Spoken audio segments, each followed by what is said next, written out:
Yo, what's going on, everyone? This is Jeff at Geek Driven, and we are here for another episode of Cover Lovers. And look who we've got on my left, right? Clone Force 99. We're all here being crazy. I can't believe it's going to be July tomorrow. How in the world did that happen? That's insane. Halfway through the year. But it's the July of July. Man, I realized last week we did the show and I talked about nothing that I had done 2 weeks ago. I went to Heroes Con. I had the greatest freaking time. Man, I love that show. I used to go to all kinds of cons and they're good. There's some good ones. I've never been to San Diego, but I've been to all the other big ones for the most part. I don't think I've ever been to C2E2 now that I think about it. That wasn't big until recently, I feel like. Right. I don't know why. No, it was like a pretty small, even less than medium. Yeah, but I had been to Atlanta and Baltimore and I mean New York, all kinds of other ones, but I'd never been to San Diego. But Heroes is so much different and cooler. So much different and cooler. I had to mute and yell at my children for a second. There's so many artists there, so many artists, and it changes every year. So that's why I love it most, guys. You said from what I understand, Heroes Con is basically artists and celebrities. And it's like more signings and stuff like that. So it's a more meet and greet kind of a con. Yep. From what I understood, Heroes Con used to be. It is, and honestly, I only walked away with one comic book. I mean, there's a ton of dealers there. Don't get me wrong. I could have spent $3 million on comics. There was so much golden age there. It was ridiculous. But wow. But things I'd never seen before. But the artists, I mean, I could spend 2 weeks and not meet everybody and talk to them the way I want to. So I make a list of about 20 people that I want to see. And I spend a pretty good amount of time at about 10 to 12 of those. And I usually ask about 5 or 6 of them for some sort of commission or sketch or remark, or I'll buy something out of their binder. Like I did. I mean, I got great stuff this time. I got great Adam Hughes stuff. Oh, I'm so sorry, guys. I need to say.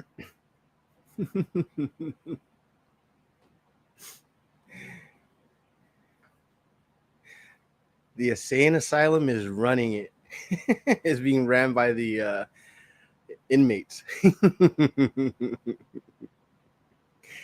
Good Lord, I'm so sorry, folks. Just absolute insanity. Anyway, so I mean, just great stuff at Adam Hughes. I talked to Adam Hughes for a while. Everyone always says these horror stories about talking to Adam Hughes. Oh, he's always grumpy. No, he's not. Every time I've talked to him, he's been super, super nice. People said the same thing about Neil Adams, and I have never had anything. I had never had anything but great conversations with Neil. R.I.P. But the J.G. Jones, my God, the J.G. Jones. I have to tell this story. I'm sorry to eat up podcasts with this, but that's fine. J.G. Jones. He was sort of out of the game for a little while, some health issues, that kind of thing. He popped back up, last year, a couple of years ago, with some art, and this was the first con that I've been able to meet him at. I'm like, I have to see J.G. Jones. Love his stuff. Loved his covers. His what were those final what? What was that series? Oh man, I can't remember the name of him now. Final something. I don't remember. And then, of course, some great Wonder Woman covers right after Adam Hughes was done. And I'm like, man, but I've spent so much money over the first 2 days. I'll just have him do a remark. And his remarks were $50. Like $50, no problem. I'll have him do a little remark for me. It'll be great. But all I had left was a Red Sonja blank. So I'm like, I know it's a blank. I just pick a spot. I don't care. Pick a spot, do a remark. It's just great to meet you. We talked for man, I got there. I was the first one at his table on Sunday morning, and we're talking, and we're going, just talking about all kinds of things, music and traveling and all kinds of things. And then he sees the blank, and he's like, "Okay, remark. That sounds great." And his handler comes over and says, "How many monies am I taking from you today?" I said, 50 monies for a remark. Then he sits down, he starts drawing it, and he's doing it. pencil, a little bit of pencil, and my buddy comes over, and we're all talking to JG. He's talking, he's sketching, and I turn to my buddy for a little while. I turn back, and he's inking it. Right, he's like doing some ink over the top, and I'm like, oh, that's sweet. He's going to do like a little bit more. It's not just going to be this little pencil thing. It's getting kind of detailed. It's just a face and the hair, and I'm like, well, it'll like the little chain nail, but what are you going to do? I turn back, I'm talking to my buddy. My buddy's talking to JG, the whole thing. My buddy taps me on the shoulder, gives me a little head nod. I look back at the table. Now JG he's drawn the chainmail, and he's got his paint out now, and he's his watercolors, and he's painting for a $50 remark. I'm like, what is happening? I'm like, I don't want to say anything. I want to say something because I want to just remind him that I only paid for a remark, but I can't. I don't want to stop him. I don't want to. Whatever this is going to be, I want it. So he's just going. We're all talking. It's great. It's close to an hour now, and he starts putting finishing touches on it. I was at his table for an hour and 15 minutes for a $50 remark, and this thing is gorgeous. I posted it on my my Instagram if anybody wants to see it. Even his handler came over and was like, JG, that is one hell of a remark. I'll tell you one thing. I always say Joseph Michael Linsner is the nicest guy in comics. J.D. Jones may be tied for the nicest guy in comics. But I'll tell you what. One hell of a conversation. What a great guy. Not only was he obviously generous with his time and his art with me, but he was funny and just engaging, and he wasn't trying to like push anybody off. He was super nice to everybody who walked up to the table while I was there. I mean, just a great guy. But that's the kind of experience that Heroes Con is. I would never have had that experience had I not gone to this show. So I highly encourage everyone, if you're anywhere near or can afford to go to Charlotte next year, you really should do it. It was a great show. A really great show. Did that moment give you like nostalgia for like when you were a kid or younger when you went to cons? Because cons were different back in the days. They were. Dudes would draw for free for you. Yeah, they draw for free. You can stand in front of their booth and have a conversation with them for an hour or two. Yep. It was not a big deal. No. There weren't people standing behind you waiting in line. No, and if people came up to get stuff signed, he would pause on my art, sign their stuff, talk to them for a few seconds, and when they left, he would re-engage with me and get back to the thing he was drawing. It was, just great. Like I went up to Wendy Peeney was there to sign ElfQuest and stuff like that. And if you know Wendy Peeney's history, she was Frank Thorne's model for Red Sonja, one of two models for Red Sonja, and she would go to the Red Sonja cons and a lot of the cons with Frank dressed as Red Sonja. Oh, wow. And basically cosplay as her at the booth all day. And so I have this poster of Frank standing in the middle of Wendy and the other model whose name escapes me at the moment that I got from Frank's daughter. And she's like, oh my God, I can't believe you have this poster. And so I had her sign that. She was signing ElfQuest stuff all day, but I had her sign that. And just a blast from her past. But like having that conversation was really fun. I'd never gotten a chance to meet her before. ElfQuest is cool. I mean, I don't have a first. I wish I did, but or I'd have her sign that. But this was cooler in some ways. And I mean, I could tell you 15 or 20 stories like that just from this weekend. I really, really encourage you all to go. A really, really cool experience. Adam Hughes, again, like I said, I got something out of his binder that he had. Like, I feel like he had it mismarked. It was so cheap. It was.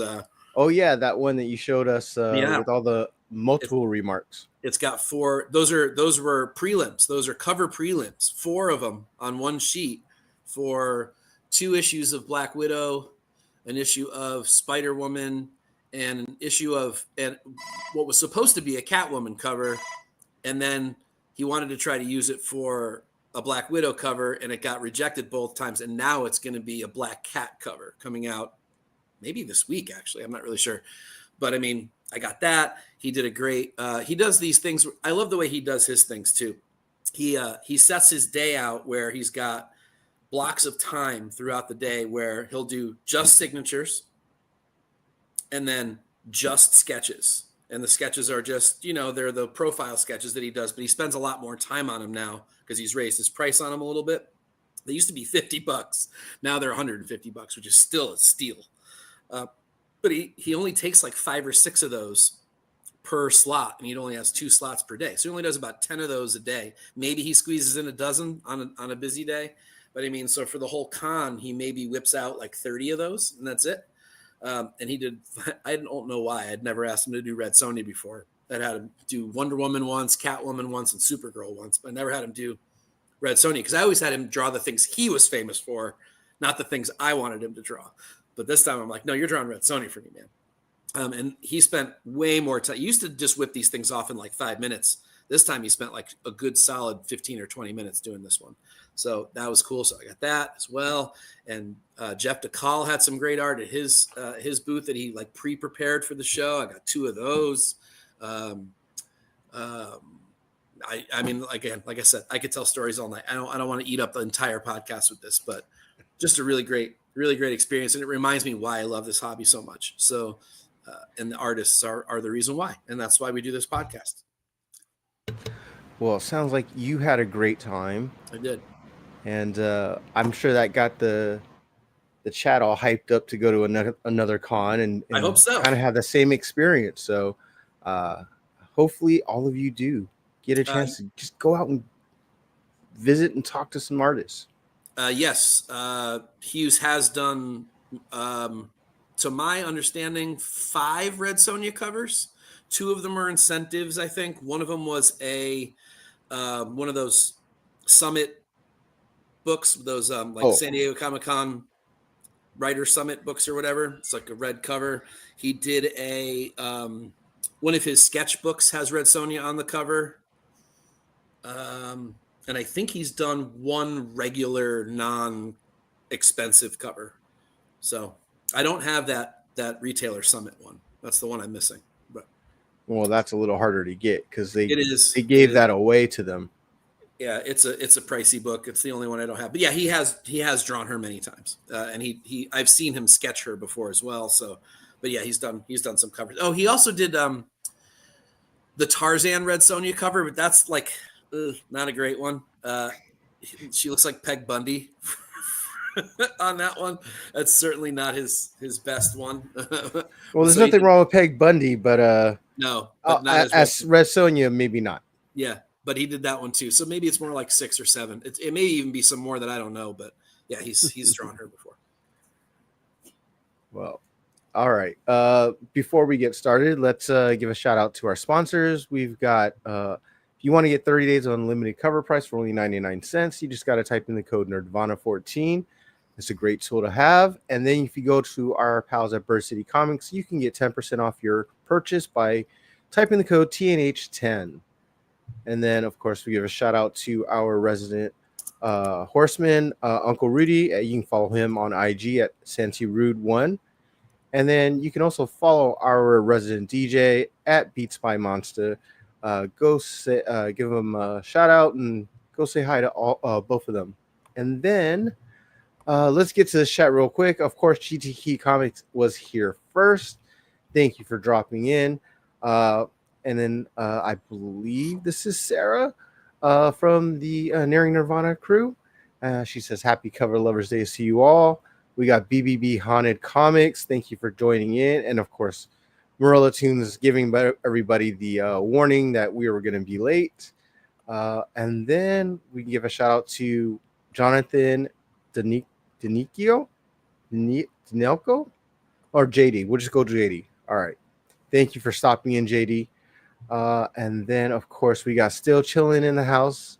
What's going on? I'm just giving shout outs to everybody who dropped in. Omar V, thank you for dropping in and watching. Then, of course, they call me Bruce 3. Thank you for dropping in, of course. Always what happened?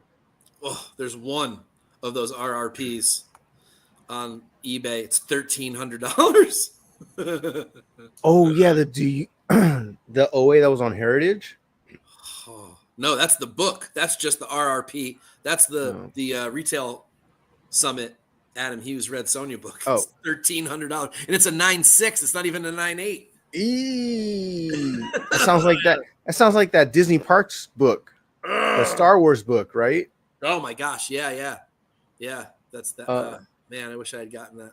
Yeah, I saw the jock go up for on Heritage. That's crazy. Oh, that's the other thing too.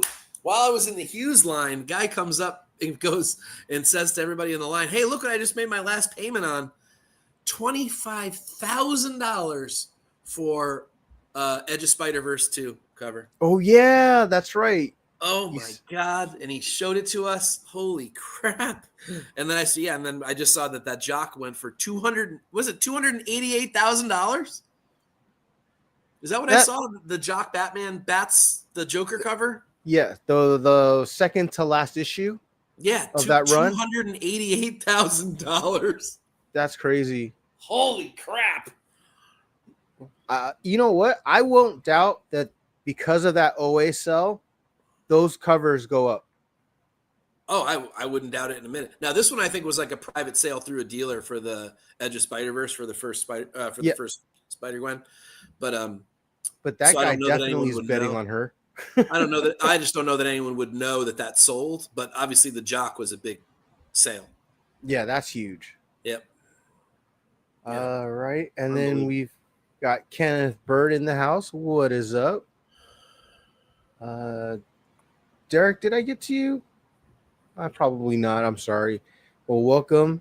Had Hughes ever done it? Yeah. Oh, yeah. So we got to that question.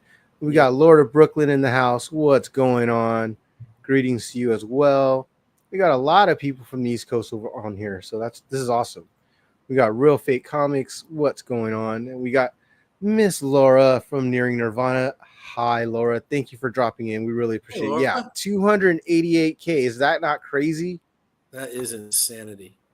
Oh man. It makes you wish you can go back to art school and become a freaking awesome cover, artist. Seriously, just to reap the rewards of selling your art 10 years down the road. My gosh. And Chad Cave, thank you for dropping in. Okay, I know we've caught up. I'll periodically go through the chat to highlight it, but for now, you know what? Let's get to it. We have been waiting. You have been waiting. All right, let's see if we can get this going. All right, first incentives. We've got both Greg Lands, both 1 in 25s for two different books. We got Bring on the Bad Guys, Green Goblin #1, and we got the Immortal Thor #25. Mike, please start us off. Okay, so Greg Land, I say this every time a cover of his pops up. He gets a really bad rep just because of the way that he, has done a lot of his female art. I guess he uses photo reference from like porn, and I've heard all kinds of things. But I mean, he's a really talented guy. I mean, and while I don't like the Bring on the Bad Guys one, I think that's colored really poorly as well as not being drawn great. I do like the Thor. I don't hate it. I'm not. There's some things I don't like about it, but overall, it's pretty good composition. There's not enough separation. I wish there was a little bit more contrast, not so much gray. Although I'm assuming that has something to do with the way he looks in the book, but he could have done something with the background pieces to make stuff pop a little bit more. But I think that's a really good, solid Thor cover. However, it certainly doesn't feel like an incentive to me. It just sort of looks like a really good B cover, which when I think of Greg Land, that's what I think of. I think of really solid A and B covers. I don't usually think incentives. Bring on the Bad Guys. I think it's actually a pretty terrible cover, and I think the colorist has a lot to do with that. But I do like the Immortal Thor. Don't love it. Won't pay any incentive prices for it. But I would, if that were the cover, if that were a regular priced cover on the rack, I might buy that one. All right. I don't think either one of them is 1 in 25 worthy. These are just basically regular covers, but I do agree because as much as I love Spider-Man and the Goblin, I don't like. This is an homage cover. First of all, I'm pretty sure it's an homage cover. I've seen this millions of times. Maybe not these same two characters, but this is like Iron Man and Doctor Doom or Thing and Hulk. Hulk. Yeah. So this is very same style. It looks a little bit like those old Fireside trade paperbacks. Does anyone know what I'm talking about? Kind of has that look to it. I wonder if that's what he was aiming for here. Maybe. Yeah, I mean, like, it's okay art. I agree with you that the colorist should have picked better colors or brighter colors, or just it's just kind of blah, I guess is how I'm gonna put it today. Chad, the Spidey cover looks like he drew it with his offhand in the dark. Damn. Oh man, maybe you should be on this show instead of me. I'm off my game. That's way better than what I said. Oh, I'm glad the chat is chipping in on this, so we don't have to hurt the artists. The vibes. They know the vibes of this show. Oh gosh, yeah. And then the Thor's fine. It kind of gives me like a gargoyle-ish kind of vibe in the sense of like it's stone. It feels like it's stone. Yeah. So that's the idea. I don't know. Yeah, maybe that was the whole thing. So I mean, again, they're both just okay.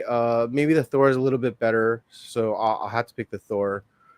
But Laura, that's a great comment. I'd marry Ant again if he bought that art. Wait, who said what? Laura said that about Ant. If he had bought the $25,000 Spider-Gwen cover, she'd marry Ant again if he bought that. That's why we love you. Oh, Laura. My wife would not be happy. That's freaking hilarious. And you just marry him again if he had it, so you can say, "Oh, it's mine." Put that in the prenup, baby. That's awesome. All right, we'll move on to the next couple of covers here. All right, I guess we're going with a little theme here. Both by Dan Panesian, both 1 in 20s. We got a Power Rangers Prime number 8 and a Grimm number 23. It's very rare we put a Power Rangers up here, so yeah. I'm glad Alonzo did that. Look, I love Dan. I think so. I love the fact that the Grimm cover is not a typical incentive Grimm cover. I mean, it got old for me on those Grimm covers. I think they were they Frizzens? They're all Frizzens, yeah. Yeah. And nothing is Jenny, but you know, it was kind of the same thing over and over almost. Felt too, I don't know, just non-imaginative. And so I can appreciate this cover. But I don't know. There's something drawing me to the Ranger cover, and I don't know why. I think it's just the details of the suit, and kind of dig the power glow flare, lens flare kind of background. But the other cover does have a background at least, so I mean that's more attractive. But I think just for this week, I'm gonna regret this pick. But the Rangers, the Power Rangers. What do you think, Mike? I don't think you can go wrong. Really, it's Panosian, who by the way was also at Heroes. I tried really hard to get a commission, but his list was full on Saturday, and then he was late to his table on Sunday. So I didn't get a chance to get anything from him other than a signature or two. But another great guy, another great conversation, just so you know. Yeah, Dan has been on fire. I had a great conversation with Josh Middleton about Dan, as a matter of fact, too, just sort of like re-emerging and becoming just uber popular, and how, Josh was really, really happy with him, because Josh did kind of the same thing. I mean, Josh reinvented his style when that Batgirl cover came out, and then just became hot all over again. So these are both good. I actually like the Grimm cover for the same reason that you said, in that it's refreshing to see that it's not one of those frissons. I went up I went up to Jenny at the con and I'm like, "Hey, how's it going? I don't know if you remember me." So, "Of course I do. I have not been kind to you this year." And she goes, "It's okay. Not everything, even I know they're not all great." So she was really, really kind about me kind of giving her art some shit this year. But yeah, those were all, I don't know, they certainly weren't her best work. And this book has the capability of having really cool covers. And I think Dan's a great choice for that. The ink work on that book, that's why I'm drawn to it. The ink work on that Grimm is really excellent. And it's why I like Panosian's work so much. Panosian and Finch are two of my favorites when it comes to inks, and just not being afraid to use lots of black and really getting in there with the ink. So nothing wrong with the Power Rangers Prime. It's a good cover, but I really like the Grimm cover. I think it exhibits all the things that Dan has gotten popular again for. Yeah, I do really like the background. It's nothing crazy special, but I just like the details and the wear on the broken down whatever castle or wherever she's at. Yeah. Yep. So agreed. Yeah. It's cool. They're both good, though. I mean, I don't think you can really go wrong with either one. They're both good. Neither of them are his best work, but no, they're both good. Yeah. All right, moving it along. We've got an Ivan Sharvin, 1 in 25 for the all new Venom number 8.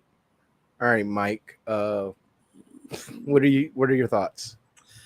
So I can't unsee that this is like a ripoff of the beautiful Stephanie Hans cover from about 5, 6, 7 years ago. Somebody tell me which one that was. Gorgeous cover. And this is just sort of like kind of like a not great version of that. This is not a bad cover. It's really not. And I shouldn't have started that way, because the cover itself is good and it's stylized. There's obviously sort of a more comic-y, a less realistic look going on here, which I don't mind. But yeah, I just like it. Nothing will ever this theme of a person inside the sort of the Venom kind of engulfing whomever it is. Nothing will ever outdo that Stephanie Hans book for me. So this one is just sort of okay.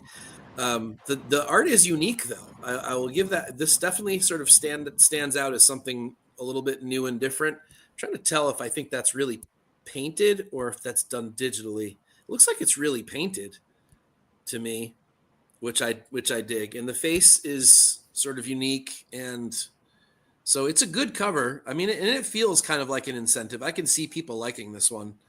But to me, it's sort of inferior to something that's been done better once before. And so I can't really love it as a result of that. But that's maybe just my own personal bias. It's a good cover, though. And it's unique. JD asked if is this similar homage to the Exquisite Corpses with the bunny head? Maybe, but I think it's supposed to be that. Let me see if I can find out which Hans that is. I loved that by cover so Alex much. Ekman Lawn. Alex Ekman Lawn's really good. Stephanie Hans, Venom. Freaking Chad, dude. He's on a run. Terry, what's going on? Thank you for joining.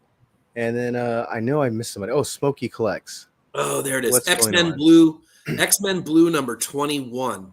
This one, was it 1 in 50? 1 in 50. Yeah. Man. So good. X-Men Blue 21, 1 in 50. Yeah, good job, Still Chilling. That's the one. God, I love that cover. It's a gorgeous cover. It was really hot for about a week, and then it died. And I could never figure out why. It's still a gorgeous cover. Now it's expensive again. But it wasn't there for a while. For me, I don't think there's anything wrong with the art. I think that's what you said too. Yeah, this definitely doesn't look like it's digital, or he's definitely looked like he painted this one, right? So it looks like it looks painted to me. Yeah, I have nothing bad to say about it. It's okay. I don't know if I think it's a 1 in 25, so that's probably why I would I would probably pass on it because I'd rather this just be an A or B cover, Mhm. but that's perfectly fine. Yeah, I don't want to say anything bad about it. I don't think there's really anything to say that's bad about it. I don't even Yeah. know. It's possible Irvin Sharvin looks pretty young. It's possible he doesn't even know there was a Stephanie Hans cover that did this already. But you know, who knows? Yeah, I don't. Yeah, this is not a far-fetched idea for any artist. this layout and concept. So, all right, and then on to the Amazing Spider-Man number 7, 1 in 25 by Simone Bianchi. Simone Bianchi. Did I say it right? Yeah. I have no idea. I'm gonna go with yes. This is painted for sure. Yeah, looks like watercolor. Yeah, it kind of looks like there's watercolor in it, right? Yeah, The background, I wish I knew who that character was. I can't really make it out. It kind of looks like the Goblin. yeah. It's just eyes. It's hard to tell. Yeah, it's kind of hard to tell. That I wish I could have, unless on purpose, like it's a new character or something, or it's about the storyline. That would make more sense. That like he didn't make it so I can tell exactly who it is. It's just an ominous baddie in the background. I don't think there's, for some reason, the left arm looks a little longer than it I mean, yeah, the right arm is a little longer than it is, but I think that's just the perception because he's at an angle. But I there's something wrong with his face. The mask, like it's crumpled up or something. It feels like it's like No, it's oversized. the eyes are reversed. Oh, there you go.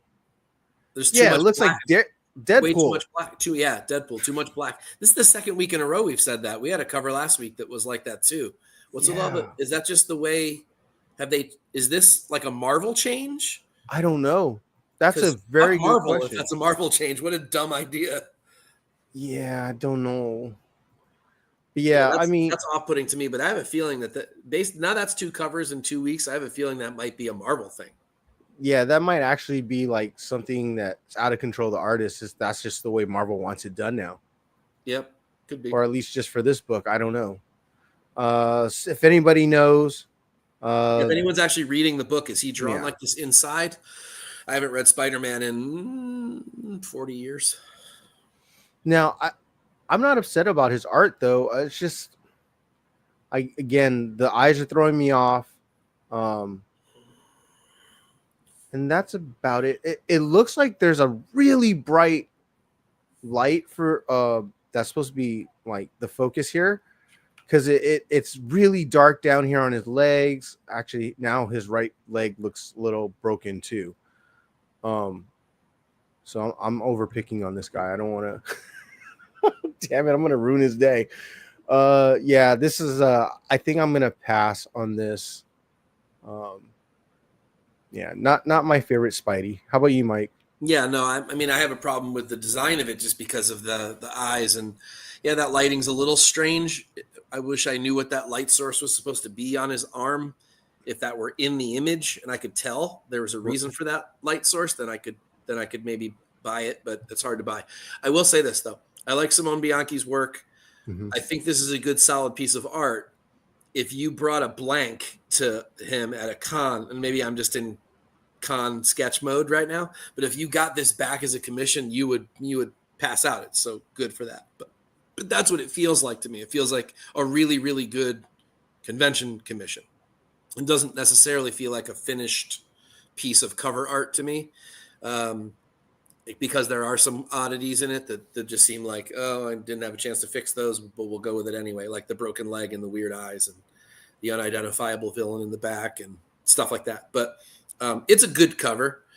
Spidey fans will probably want it. 1 in 25 is a nice low incentive. Probably won't go for that. Probably go for more like 20 or 15. But yeah, it's just good, not great. And I think the not great part isn't Bianchi's fault. I think it's a design Maybe a strangeness. design flaw, yeah. Yeah, or if it is his choice, then I like it even less. But I'm gonna give him the benefit of the doubt because I think he's a great artist, and assume that Marvel wants Spidey drawn this way. It makes him look a little more evil, like a little serious, a little less silly than old Spidey. I guess I don't know. What the hell do I know? I'm not really a huge Spidey fan. I know I'm gonna get struck down by lightning for saying that, but I don't know. I don't know. It's not my thing, but still, Yeah, it's not my thing. Spidey's fun, but I don't feel the need to buy the everything. way he's turned, it just his chest looks a little bubbly, and then his back is too muscular. Yeah, So it makes it I don't know, it's like a trick on the eyes where it's just like he's a little too thick, I guess. yeah, that's a good way to put it. I'm putting it nicely here. And that right leg is weird. It's like in the wrong spot, or it's bent wrong, or there's no butt on that side, or something's weird about that leg. I'm not sure exactly what it is. And doesn't help about the shadow and the lighting, right? Because that makes it more Pronounced. emphasis on that. Yeah, pronounced. Yeah, Yeah. definitely. All right, sorry, Simone. We'll have to catch you on the next one. Simone Bianchi. I'm assuming Italiano. Well, got one of my favorite artists as well. X-Men Hellfire Vigil #1, a 1 in 50 by Rose Besh. Did I go first last time? Yes. Mike, please. Rose Bash, not one of my favorite artists, as we all know. Although I guess as far as Rose goes, this is one of her better, more cohesive pieces. I at least know what the fuck is going on this cover. So that's a start. There's some cool elements. I like the diamonds sort of all over the place. Those are done really well. It obviously has a very strong anime vibe to it with some sort of street art elements going on in it.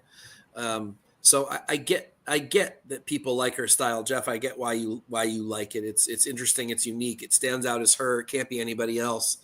But I feel like it's just I don't know. First of all, it's too anime for me, so I don't like it for that. There is a weird sort of manic feel to her art that, in her case, I don't like. With other people like Ashley Wood or Bill Sienkiewicz or some of those people, I really do like it when they or Martin Simmons, or there's a lot of others that do sort of this manic impressionistic kind of thing that I really do like. Or early Scotty Young, by the way, which I still love to this day. So that style I like, but when it comes to this and mixed with the anime, it just doesn't do anything for me. This feels like, honestly, this feels a little bit like a store exclusive to me. It feels a little bit more like that and less of an incentive. But I can see this being hot because it's her. Is that supposed to be? Who is that supposed to be? I'm thinking it's Emma. Emma Frost, right? Is it supposed to? It has to be, right? But why is she 10 years old? Well, that's the whole anime thing. I know. So that bothers me too. It's just, I don't know. It's got, I don't know. It's got a lot of things wrong with it for me that just don't fall into my comic buying category. I guess if you were a manga person or if you were an anime guy or girl, this could do it for you, but she's too young. It's too anime. There's some weird choices. I don't know. But like I said, it is one of her more cohesive pieces in a really long time. It doesn't look like just a big mess with the strange angles and like parts of bodies like off on the side and weird shit like that. I really wish she would just get back to what she started with. I know I say it every time her covers come up, but that Silk cover, the Sneakers cover, so damn good. Like I really like that cover. And her street art stuff is really good. I really, really wish she would go back to doing more of that stuff. I think she's really talented at that. And she still would be she still would be pretty unique if she did that. No one else is really doing that. Every once in a while, Raza does kind of like a street artist kind of looking thing, but for the most part, she'd be the only one. I don't know. This just sort of blends too much in with Peach Momoko's work and some of the other people doing stuff like this. She should, I don't know. Whatever. You know what? She's making money. People like her stuff. You like her stuff. This book's going to go crazy. I'm sure it'll be worth more than $50 at the end of the week. So I don't know. Just not for me. Yeah.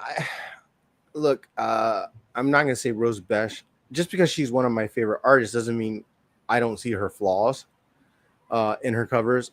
For the most part, I would even say it's 50-50 for me when I see Rose Besh covers. It really is. But when she's on, I mean, I really dig her art. Case in point, what you mentioned is the silk cover. I mean, once when I got back into it when the pandemic happened, I mean, that's one of my favorite incentive covers that I've purchased during that time. Like seriously, Yep. just and the color choices and all of that stuff that really helps too. But her art is it can say something. It's just not. She's not. It feels like she doesn't necessarily care every single time, or she's rushing through it, or it's too cute, or you know what I'm saying. Like there's Yep. a little too much on one side and not enough balance. Yeah. And for this one, look, I know people are talking about the fingers. Whatever. She's a mutant. She can do whatever the hell she wants with the fingers. That's true. But I get it. It does look odd. It looks like she's like contorting and has broken fingers, and yeah, it's just it is odd. The rest of it though, I kind of dig. It's I don't, but again, I don't know if I need if that trade dress is the way it looks. The everything around it, around the art, kind of blends in, so I'm not upset about it. Agreed. So I probably would never get the 1 in 50. I'd have to really love the cover in order to go after incentive that's a virgin, right? So, yep. I'm good with just getting the trade dress. I think this is one of her better covers in a while. Agreed. But again, it's not for everyone. I understand. It has to do with me loving cartoons and anime more so than anything. So yeah, I think this is a winner, but I think you're right. It's going to be a $50 plus book by the midweek end of week. So yep. we'll find out. We'll see if this reaches the top 10 just because of its being Rose Besh. So I think it might. Yeah, we'll see. And yeah, still chilling. Go look up that silk one for sure. Heck, those fingers. And what do you think of that one? Oh yeah. Let's see. Passing on this one, yeah. Jay, collect what you like. All right, now we've got a X-Men number 19, a 1 in 50 by Godtail.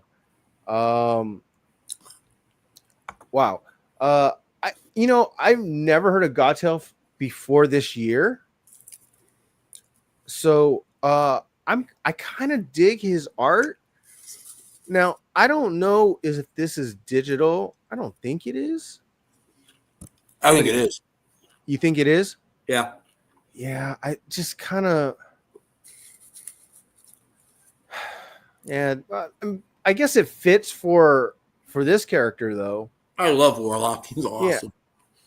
Yeah. I like the way he portrayed him. I'm okay with this art even if it's digital, I guess, because it doesn't feel overly digital. Like when you can tell, right away, and it just has those layers that you just go, oh, these highs details and stuff. So I'm actually like the cover, but again, I'm probably going with the trade dress. It does get in the way of the hair of Warlock, but that's okay. How about you, Mike? Yeah, first of all, I'm with the chat. I love this character, and we don't get nearly enough covers of this character. Not since the old Bill Sienkiewicz days have we. That's twice now I've mentioned him today. Mm-hmm. My man crush, Bill, who, by the way, sent me a handwritten letter once with a Warlock sketch in it, which was really pretty awesome. But I'm sort of a sucker for this cover just because I love the character, and we don't see him on covers very often. I don't know that I care that it's colored digitally. I guess he does pencils for real and then scans that in and does colors digitally, which a lot of artists do. I know Jenny Frisson does that. Which is fine, but you got to know how to use the digital inks and colors. Right. I agree. He's got so much black on him that I guess we could just sort of pawn that off as lots of ink, but there's like this weird shine to him and maybe too much lightning. And overall, it's not an amazing cover. It's also a bit of a departure for Godtail. Doesn't he usually draw like hot women? Right. So this is kind of a cool departure for him. So I'd be cool to maybe pick up the regular one.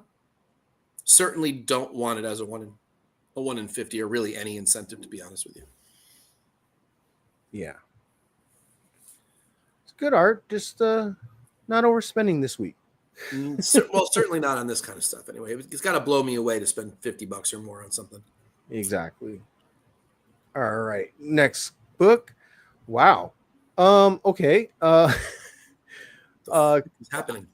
I got kind of confused. I was like, is that really okay? Captain America #1, a 1 in 100 Virgin by Frank Miller. Okay.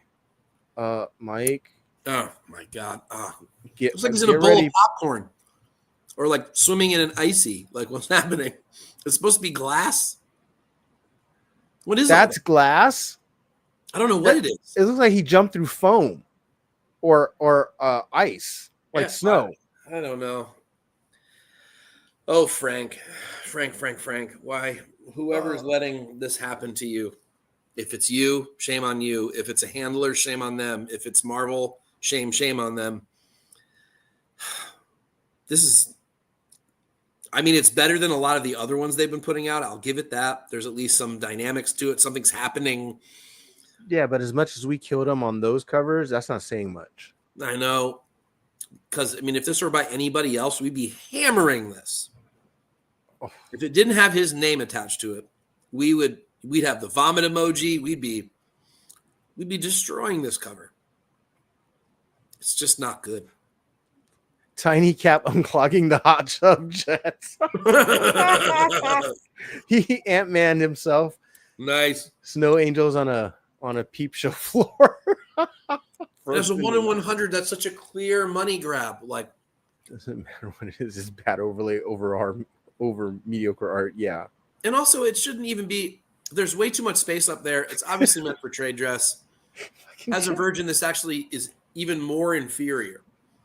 So if you like Frank Miller and you're a completist for Frank Miller and you have to have one, why would you want the Virgin one? It looks even worse that way. There's just all this extra popcorn on the. He's falling into Hulk's bad skin day. Get some moisturizer, Bruce. I don't want to hammer a legend. I hate doing it. It makes me feel bad about life. So I really don't want to hammer away at him. I just feel bad that he's being used like this for these covers. I don't know if this is old existing art that shouldn't have been used in the first place, is now getting used now, or if he's drawing these now. I don't really know. But either way, stop dragging poor Frank to the bank. It's kind of despicable. I'm definitely going to put most of the blame on Marvel. Yeah. You get to choose what the cover is. Even if you ask for Frank Miller to do a cover, you can still reject the art and have him redo it or pick another artist. Look, I just told you that Adam Hughes had 2 covers rejected from Marvel. So even somebody like Hughes gets rejected. And I would put him in legend status these days. Yes, they for sure, JD. Like, okay, so when I first looked at this, #1, like you said, is that glass? Is that snow? Is that ice? Is that foam? I don't, and it looks terrible the way it's broken up. It just looks like someone like confettied it and just threw it up in the air. Yeah. You know, it's a terrible pattern. If he was breaking through it, it makes absolutely no sense. And then second, like the bottom half of Cap looks like it's from The Dark Knight, that blocky, stocky kind of feel. Yep. But then his face and head looks just off. Like it doesn't fit the same way as if he was wearing like a bat suit. So yeah, and what the hell happened to his shield? Like, did it get bigger or like Is it shaped weird? I'm like, it's throwing me off. Like, I don't mind his blocky kind of like drawing of characters, but the rest of it just doesn't make sense as an overall visual. Like it you think he's breaking through something. It looks like it also looks like he's just lying in the snow like a broken, like, Broken man in the snow. yeah, it's really weird looking. And definitely, actually, I'm gonna say it. I think it looks better with the trade dress, and it might be because just the art is not good. I agree. Well, there's all that extra space up there. Like I said, it's meant for Right. trade dress. Yeah, and the 1/100. You guys know my take on 1/100 Virgins by really good, great, well-known artists. It's just, yeah, like Mike said, it's just a money grab. So, I'm over that. If you want the book, just get the trade dress. Because you vote with your dollars, right? You don't want to see this stuff, don't buy it. Yep. Go back and buy his Daredevil covers. Seriously, guys. Yeah. Like, that's when he was genius. Go Those back are and buy that stuff. great. I've collected a lot of those. I've had them all twice, sold them, had them, sold them again. I mean, they're just, I love them. Every time I see one of the good ones, I have to buy it. So it's not an I hate Frank Miller thing. I love him. He's Daredevil is one of my favorite books of all time. And he did one of the best story arcs of all time. In any comic. Forget about Daredevil, just in any comic. Period. Yeah, the Dark Knight. That was when I was growing up, I'm pretty sure I was in 7th grade when that book came out. It might have been a year earlier, but that was the talk in our classroom, was the Dark Knight. That Frank Miller cover, the art, yeah, man, all of it. So yeah, I mean, definitely he's had his heyday, and I think those unfortunately are behind him. Time to hang him up, buddy. And it's okay. You did us all proud. You don't need to keep going. Yeah, if you I know he loves like horror movies and stuff like that. He can start getting into that again. I don't know. But all right, we got another X-Men Hellfire Vigil #1, a 1/100 by Aka. I've never heard of Aka. AKA maybe? Oh, maybe. As in also known as nothing? Maybe that's the name that they picked. Yeah, their pseudonym. All right. Sir? I don't mind it. It's pretty overall. I mean, it's a really nice composition. I don't know that it reads as like Hellfire Club book to me necessarily, or again as is it Emma? Is it supposed to be Madeline Pryor? Who's it supposed to be? Like, again, if I can't recognize who it's supposed to be, then it's just a piece of art that someone kind of used that sort of looks like a character and it doesn't look like it was done for the book. But again, you know, I realize that this whole Hellfire Gala thing, they all wear this crazy clothes that they don't normally wear. And so maybe this is, I don't know, looks like, I don't know. It doesn't read as anything X-Men to me with no trade dress on it. I would never know. So while it's Phoebe. So while it's a pretty cover, it does look like Phoebe from Friends. You're right. It really does. So while this is a kind of a beautiful piece of art, it just doesn't work for this book because I have no idea who that's even supposed to be. Yeah, I mean, Emma Frost is my guess, but really? Well, we're only guessing that because she's like one of the most recognizable blondes in all of Marvel Comics. It often wears white, but she doesn't wear black. So, right. And I guess that's part of the Hellfire Gala thing. She's wearing a gown that has black in it. But see, I shouldn't be asking these questions. I should just know who that is. I'm a pretty big X-Men fan. Does she have a Band-Aid on her left breast? I just shouldn't have questions about who the character is as an X-Men fan who's read pretty much everything classic X-Men all the way up until like 5 years ago. I shouldn't have a question about who this is. So yeah, while it is a beautiful piece of art in its own right, it does not read as an X-Men book to me. When you said that, okay, so he said, look at her hand, there's her power. Her ice power. Yeah, okay. I guess you're right. But again, it's so blended in with the rest, with the flower. Oh, the flower too. Okay, I got it. Yeah, she's icing the flower. Yeah. But she's Wait, I didn't know she could ice the flower. or turn it into Glass gem, diamond, a right? It's glass. supposed to be diamond, right? Right. Okay, so I when you mentioned this, Mike, I kind of like it kind of blew my mind. I was like, oh yeah, this looks like a piece of art that she or he might have drawn previously, but For it something wasn't else. for X-Men. It wasn't meant to be a mutant. It Right. was just a cover or Right. just art. And then they go, oh well, you know what? Emma Frost is blonde, and I'll just add that little all they had to do is just draw over and paint over the hand, the arm, right, Yep. and the flower. That's it. Now you got powers. Yeah, I'm kind of with you on that, where it's like I would have never known that's Emma again, because like you said, she doesn't wear anything but like white pretty much.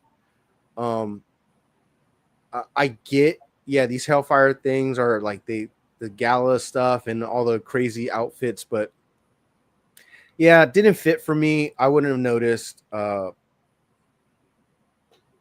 Just get the trade dress, I guess. Yep. All right. Let's see. Yeah, super blended in. Her power should stand out. Yeah, diamonds definitely, right?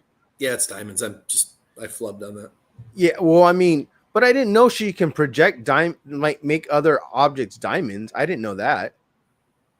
She's done it. Hasn't she done it in the movies? Which is the movie that she's in? Which one is that? It's First Class. First Class, yeah. Doesn't she do that in the movie? No, I don't think she did. That's the thing. I don't remember her doing that. So, I mean, yeah, I don't know. I didn't know she could do that. All right. Then we got another Captain. Good God. Ooh. Okay, Captain America #1.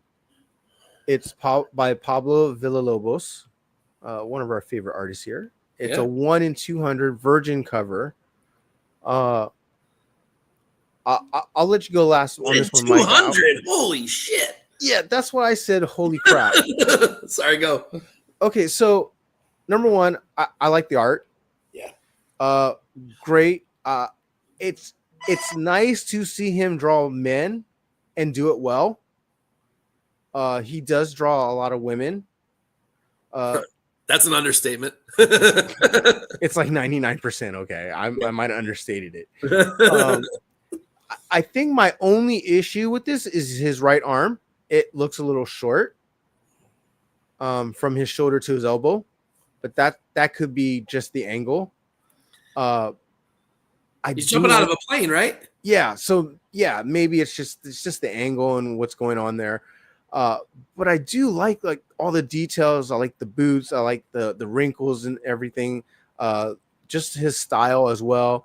And then the background, not so great detail, but this looks like he's jumping into Europe. Like that's the way Europe would look like back then, like all divided by farmlands, and you can tell the difference and stuff like that. So yeah, I mean that looks awesome. I kind of dig it with the trade dress, and they put the trade dress behind him. I kind of dig that too. So yeah, I mean obviously if you're a Villalobos fan, you would probably want the Virgin, but I am absolutely fine with the trade dress on this one. And it goes with obviously he's jumping out of a plane in World War II, and so that trade dress kind of just goes with it. All right, Mike, what do you think? I love the art. I really do. I think it's really cool. I don't remember ever seeing this image of him like diving out of a plane.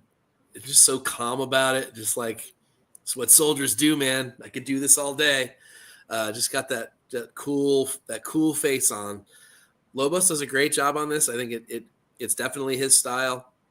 / Hughes style. If someone told me this was a Hughes, I would believe you. Thanks, that's not a knock. It's not. I know he's heavily influenced by Hughes, so I get it. I don't really have criticisms of this. I actually really like this cover. 1 in 200 is the only criticism I have. That's fucking bonkers to try to do that to people. And I don't even know that I like it more without the trade dress anyway. I kind of like the trade dress since they put him over the top of the words. It works just fine for me. It feels more like a comic book, and I like the Captain America trade dress. That's the one they haven't screwed around with. They've left it JD alone. says the fucking 1 in 200 is $300. Why? I mean, look, I love his art, but damn. That's insane. It's insane to have this be 1 in 200. I'm perfectly fine with the trade dress version. I really like the art. I love Lobos. I wish that he would continue to differentiate himself a little bit more from Hughes. That's my only criticism of it in general. But otherwise, there's nothing wrong with this. I mean, it's great ink work, great face, great. I think the foreshortening is done correctly. It looks right to me. I don't see a problem with that arm, but I think I was just looking at it wrong because I didn't realize that he was actually falling out of the plane, and I go, oh, okay, well the angle is going to be different. Yeah, and I think that's why, and I think he got it right actually. So if he were just standing, then there'd be other issues, right? Because then his head would be a little too small and some other things. But I think with him sort of leaning back out of the plane, I think it's right. So that would maybe be the only criticism is if you can't tell that that's what's happening on this cover, then you think it's wrong. And that may be a problem, but otherwise, since I instantly got what was going on, and I think that's why he puts the framing of the airplane up on the top there, just to try to tell you that that's what's going on. And that obviously the land is really far away. But I mean, if those are not things in your focus, then you might miss that. One might miss that. So I think it's cool. I think it's a cool concept. I think it's done really well. The art's great. I'm perfectly fine with the trade dress version for $5. Yeah, definitely. Instead of 300. Chad says he jumped out of planes for 7 years in the Army. This is not. Are you Captain America, Chad? Are you Captain America? Sir, all the people who jumped out of the planes during those 7 years did not have the super soldier serum. Okay. Right. I think he can just fall straight to the ground, hit the ground, and he'd be fine. Superhero landing. Yeah. No, I get it. If that's not accurate, that might piss some people off. Yeah, I get it. But hey, it's Captain America. We give him some leeway here. All right. Well, we both agree that we like that one. Thank goodness we ended the incentives on a good note. So now we're going to move on to the store exclusives. And we're going to start with Andrew Tarosov. This is a Bird City. Wow. This is we haven't had a Bird City comic book in a while. Betty J and Veronica Summer Fun in the Sun. We're definitely starting with you, Mike. I like this one. I know it's funny. It didn't read at first to me. Like I saw it really quick. I didn't read Veronica's shirt. Like I didn't even think about any of that. I just looked at it. I'm like, oh, this is cool. I like it. It's sort of fun and playful. And I didn't realize it was Archie is what I mean. I thought it could have been a bunch of other things. Shit. Chad, you're right. That's all. Yeah. You're not cleared for that information, Jeff.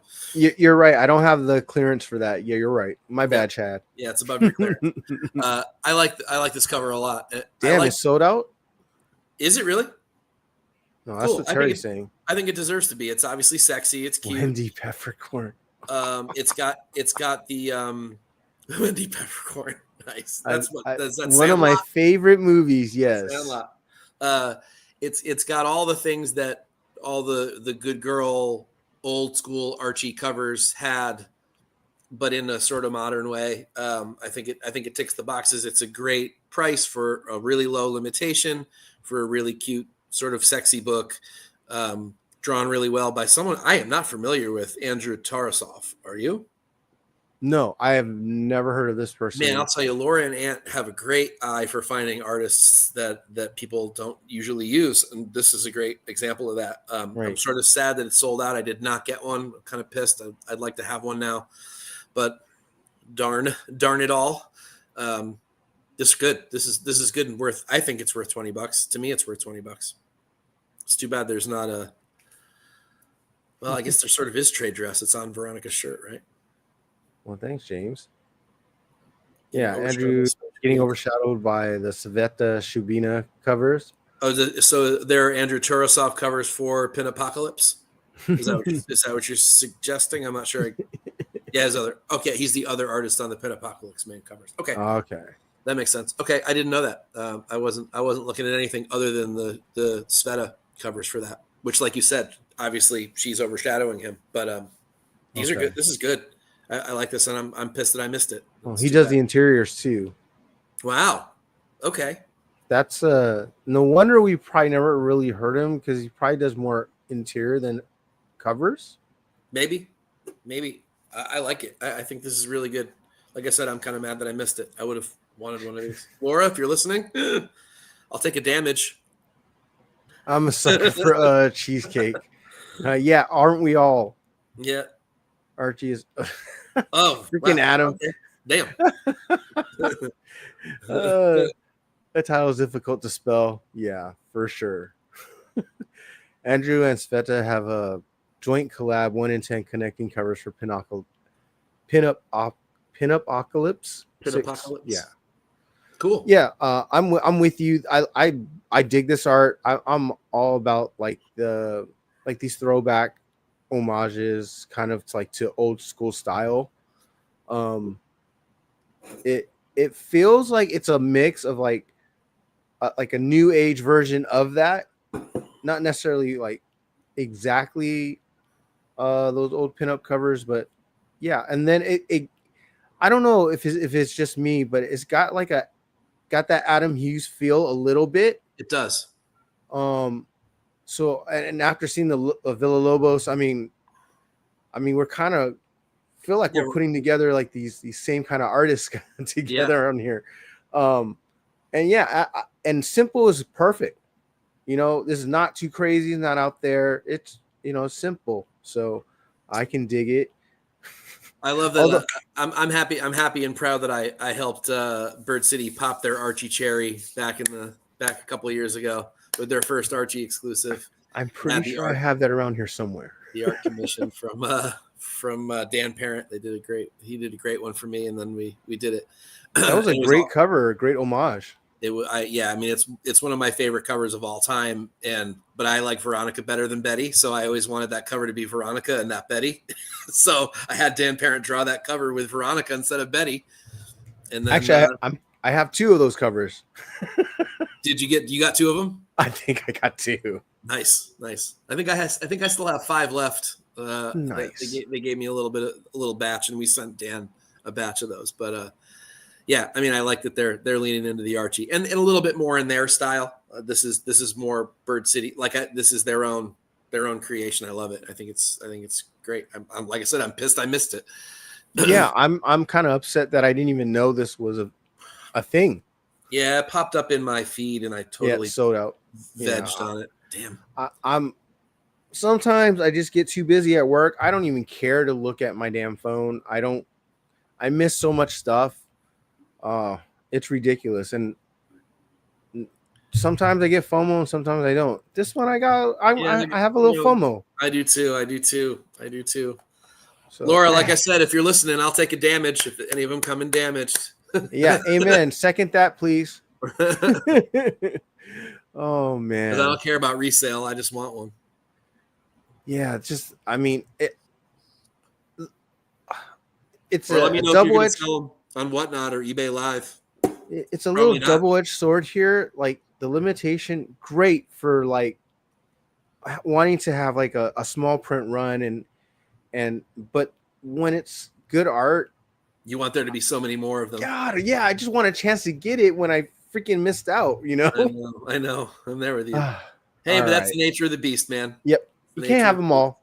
No. Can't have them all. Yeah. I screwed up. I'll have to overpay now. But good job, Laura and Ant. This one I really dig. Yeah. All right. We're gonna move on to Something is Killing the Children, number 43 by Marco Mastrazo. This is a 616, limited to 500. Don't know how much the cost is, but okay. I think I'll go first. That is one buff woman, but I kind of dig the fact that she's a little buff after killing monsters for 43 freaking issues. Yeah. I would think she's a little bit buffer. I like the blood, going down the arm. Uh, going down the shirt, like she's definitely been in it. Uh, I so I don't know. I like the perspective, but I don't necessarily know if I like the details of the mouth, that like the teeth. That's the scarf thing that she wears. No. On You don't think is that's that the right? scar- I Yeah. it feels like it's like the point of view is from the monster's mouth. Oh, that mouth. Sorry, I thought you Yeah. meant the one that's on her scarf. No. That's perfectly fine. Actually, that looks really cool. It looks more like a skull, crossbones kind of thing, but uh, it looks like just like a torn up shirt. Like they don't look like scary teeth. It doesn't look like a scary monster kind of thing. Like that would be my only issue. The rest of it's perfectly fine. I like it. Looks like he uses uh, the oil based Yeah, oil paint. yeah. Is your brain My broken? yeah, my brain's kind of broken right now. But yeah, I dig that. Like I like he put the details where you can catch it. I like it. But the point of view obviously is it's going to be a little more, um, I guess, skewed. But yeah, I think my only issue is just the teeth of the monster. That's it. But it's not bad. I dig this for something that's killing the children because this feels a little different. I like the art style that he went with here. How about you, Mike? Yeah, I do too. I love Mastrozo's work. I think he's one of the geniuses of the last decade that we don't get to see enough of, and or don't talk about enough when he does do a cover. It's 30 Um, bucks. it's $30 is a little pricey. 500 Yeah. print run. I get that's small, but still that's a lot. I mean, I just think he's a masterful painter. I think he's got a great dark take on this book. He did another store exclusive for this book. I want to say like a year ago. It was unbelievable. We were all oohing, ahhing about it.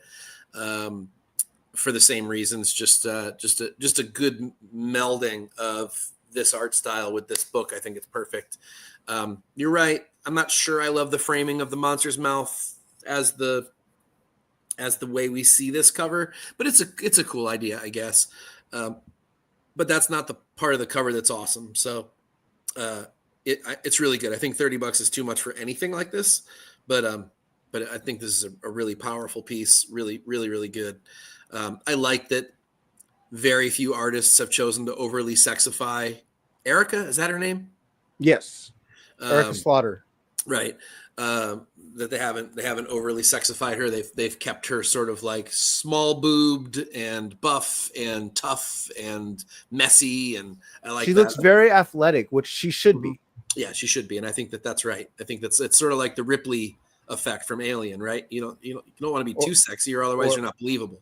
Or Sarah Connors from Terminator 2.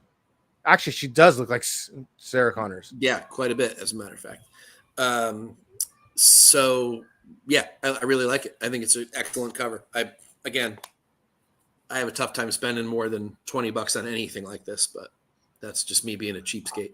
I would wish it was $20, but I would be okay that it was 25. I think 30 is too much, so I'm with you.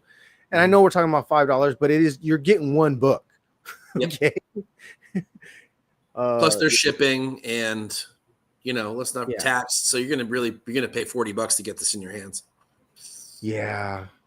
Rhea Ripley.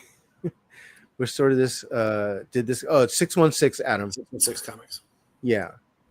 So I mean, like, and I'm giving this more praise just because we kill a lot of store exclusive covers. They're usually all the same, or they're not worthy of the prices that they are. So yeah, this is great art. All right, we're done. We ended on a good freaking note. Thank you, Alonzo. All right, Mike. Well, of course, you do these cover fire articles for CBSI. Can you tell the folks about it, please? And is there going to be one this week? Yes, it'll be a short one this week. So last week I wrote it like it was ready to go, and I had all kinds of computer problems and could not get it to post. It was either CBSI's website on the back end that was having an issue, or it was my computer that was having an issue. I was really pissed because I spent like 2 or 3 hours writing Thanks, it, and I Chad. could never publish it. So there was an article last week, and I finished it. It was Stray Dogs, the Art Germ Wonder Woman, and shit, I forget what the third cover was. Those were the 3 covers that I chose and wrote up last week, and then I never got to do it. So yes, this week there'll be a short one. It will exist. I have not chosen the covers yet. I'm going in to do that as soon as we're done here. It drops tomorrow, late morning, early afternoon, depending on your time zone.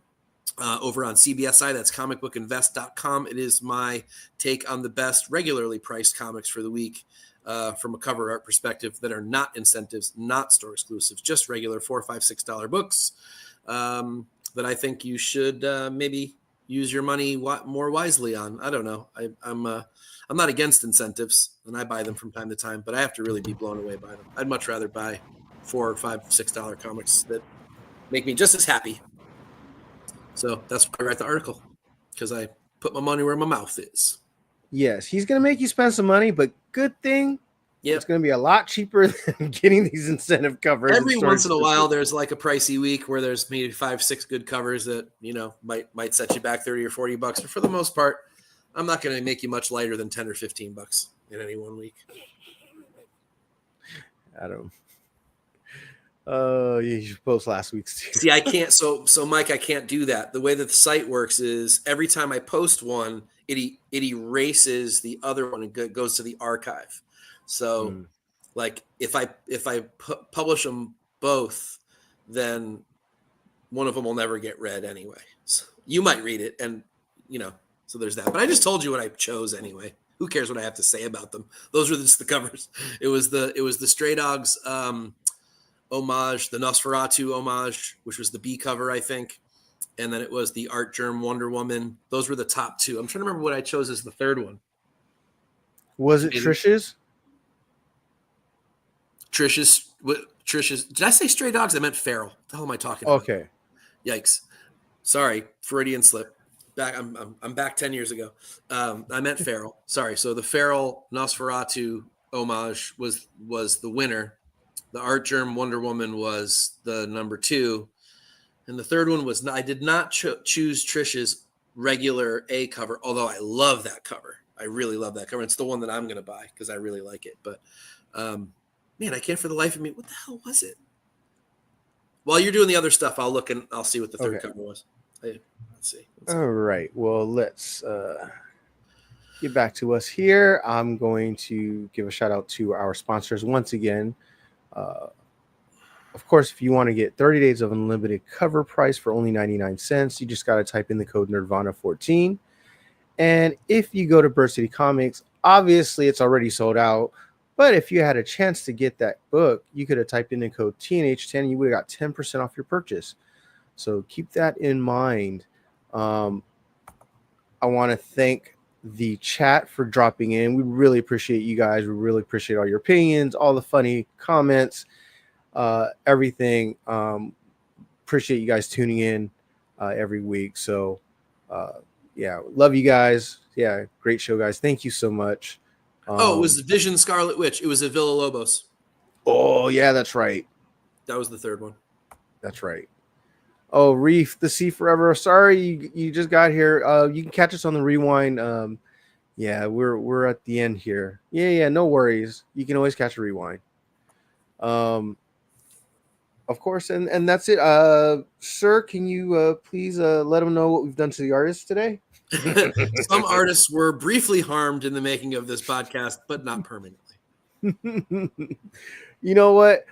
They better have thick skin working in this business. They do. Like I said, Jenny was super kind to me for bad mouthing a couple covers this year. So I think they get it. They know. They know that they don't strike gold every single time they put a pencil to the paper.